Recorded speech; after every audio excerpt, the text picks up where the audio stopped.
The video, needing to be viewed before becoming an adventurer, had mentioned that we'd be able to take the raw material from the monsters and turn them into equipment which could be auctioned off or sold to the guild. But it's not something we really thought about. The mother continued with her thinking, not noticing that Claire had been deep in thought. It's not until the merchant had mentioned that clothing was something which would be valued by not only adventurers, but also the people living in the various villages, towns, and cities, where I actually put some serious thought into returning to what I used to do before those creatures emerged. Her expression darkened from the thought of the modified humans. Still, it quickly brightened again as she remembered the business she had done back in her hometown. Bubbling with enthusiasm, the husband nodded his head at his wife's words. When I heard that she was thinking of returning to the designing world, making her own clothing, and selling them to the guild, I was filled with such joy.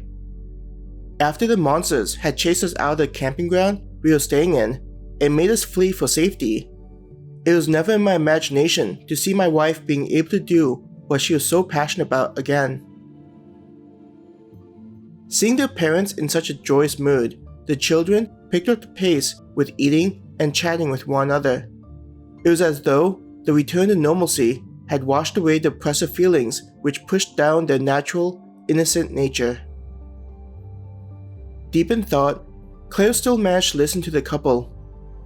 Darlena had told us in passing that the higher level manufacturing rooms had just as many benefits in terms of getting exposed to the energy. In addition to the increase in guild points and allowing us to eat higher quality food, developing skills in designing armor or weapons may be the best thing for the two of us. Quickly looking over to Hannah, who was engaged with what the couple was talking about, Claire thought, I'll need to talk to Hannah about taking part in the training opportunities the guild offers, even renting out the free rooms to design and create equipment. Do the two of you have access to the raw materials to design the clothing? Hannah asked the couple. Hearing Hannah's question, the mother hesitated and then shook her head.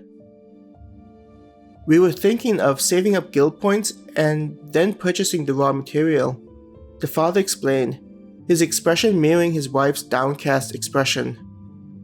If it was possible to hunt monsters, we would, but I'm too worried about my skills not being sufficient. I would even be willing to look after the kids, but my wife's skills are about the same as mine. Sighing, we didn't grow up in an environment that required us to hunt in order to survive.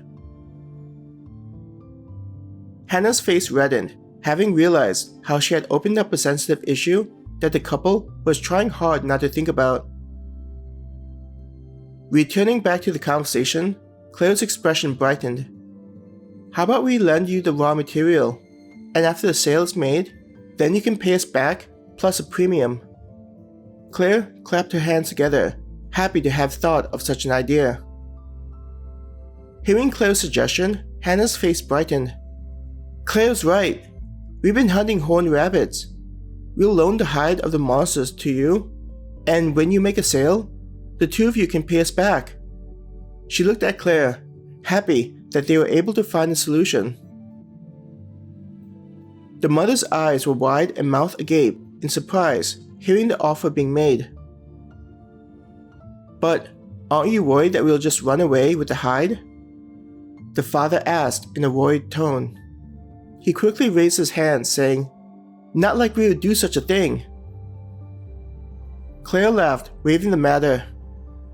Aside from the fact that we all live in this area, I'm sure the guild would be able to write up a rudimentary contract to make the deal legitimate. Sipping on the soup before continuing. Anyways, whether we sell you the horned rabbit or to the guild, I think it would be better to send the business towards the two of you. The premium wouldn't be much, but it would still be a better deal compared to selling it to the person who made the request. Hearing both Claire and Hannah talking about such a fantastic opportunity, the mother began crying with tears of joy.